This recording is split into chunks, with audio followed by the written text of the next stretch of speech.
momento en que mayores disputas hubo por ese liderazgo. Y eso va a ser entre 1974, que muere Perón, y 1988, que es cuando Menem gana la interna con Cafiero. Y para esto voy a retomar los argumentos de un libro que acaba de salir, que se llama 1983, la primera derrota del peronismo, de Juan Manuel Romero, donde cuenta un poco cómo fue ese proceso de disputa por el liderazgo del PJ. Vamos a 1974. Muere Perón. Si bien en los hechos la que queda como líder del PJ y presidenta del partido va a ser Isabel hasta 1985, en la práctica por debajo lo que va a haber es una gran disputa por ver quién se queda con ese poder. López Rega va a... Dejaban la silla vacía para Isabel. En el Consejo del PJ. Claro, porque era la presidenta. Vamos a mantener las formas, ¿no? En un primer momento está López Rega al lado de Isabel, pero cuando López Rega sale de la escena, tiene que renunciar después del Rodrigazo, los que van a empezar a ocupar el lugar de liderazgo del PJ van a ser los sindicalistas. Y entre ellos el principal, Lorenzo Miguel, el líder metalúrgico.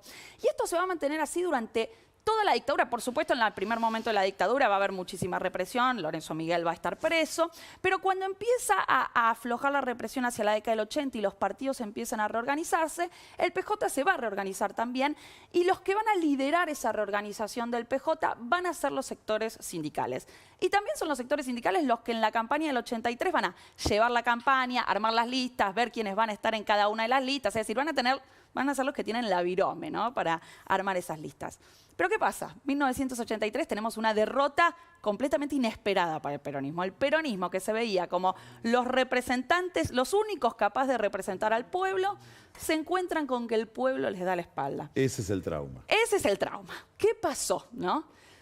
Ya ahí, desde el día siguiente, empieza esta disputa por el liderazgo. Uno de los primeros, Carlos Menem, que en ese momento había ganado la gobernación por La Rioja, pero dentro del PJ no tenía un lugar de decisión. Carlos Menem sale y dice, hay que repensar la conducción del partido, tenemos que pasar de los sindicalistas a un liderazgo político. Entonces, abre ahí la compuerta y muestra cuál es la división. Sindicalistas versus políticos se cristalizaría. 3 semanas después, Miguel Unamuno saca una nota, estas son algunas de las voces que retoma Romero, donde empieza a hablar del PJ como crisis de identidad. Dice, estamos atravesando una crisis de identidad. Esto es interesante, pues se empieza a reconfigurar la identidad y dice, para resolverla, para repensarla, tenemos que hacer una crítica, revisar críticamente lo que hicimos entre el 73 y el 76. Y un tiempo después, Cafiero saca una nota en Clarín que va a ser muy importante, medio fundante de la renovación, que se llama ¿En qué nos equivocamos? Y acá hay algo interesante en esta disputa por el liderazgo, ¿no?, que están disputándole a los sindicalistas, que es que hay todo un grupo que empieza a repensar la identidad del PJ. Es decir, estos que van a ser luego los renovadores de la renovación peronista, empiezan a pensar una nueva identidad, un peronismo que tiene que ser más democrático, es decir, que tiene que estar más en sintonía con los tiempos. ¿Qué están diciendo estos renovadores? Los mariscales de la derrota, los sindicalistas no supieron leer el cambio de época. Nosotros leemos el cambio de época. Necesitamos más democratización, menos sindicalismo, más pluralismo, más consenso. Una nueva canción, podríamos decir, retomando la expresión que hicieron. Pero esto es una diferencia importante con la actualidad, porque acá estamos teniendo hoy una disputa por el liderazgo del PJ, pero no está muy clara que haya una diferencia conceptual entre estos grupos. O sea, no está muy claro que haya diferentes canciones que estén cantando. Acá sí, acá había un sector más ortodoxo, más sindicalista y un sector renovador que está diciendo... Te agrego algo que compara con lo que se está viviendo hoy en la reunión de Yoma con Franco, que dicen, me aclararon, no solo fue de traje, sino con camisa con gemelos. Míralo a Yoma. A full. Sí. Varios chachos le ha haber costado. Claro, varios chachos. Menem no solamente planteó eso, sino que se aproximó rápidamente a Alfonsín.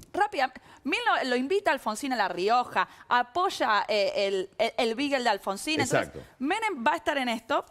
¿Qué va a pasar? ¿Qué termina pasando? Bueno, para que este grupo logre liderar el PJ, va a pasar un tiempo. Entre el 83 y el 85 va a haber 2 sectores que van a estar disputando sobre el poder. Recién lo empiezan a resolver en las elecciones legislativas del 85, porque en la provincia de Buenos Aires se enfrentan 2 listas. Herminio Iglesias, los ortodoxos por un lado, Cafiero por el otro. Y gana Cafiero. Pero todavía, recién 2 años después, Cafiero gana la gobernación de la provincia de Buenos Aires. Entonces, lleva un tiempo esa renovación del liderazgo, incluso teniendo una nueva narrativa. Gana en el 87, los renovadores logran llegar al liderazgo del PJ, pero ¿qué pasa?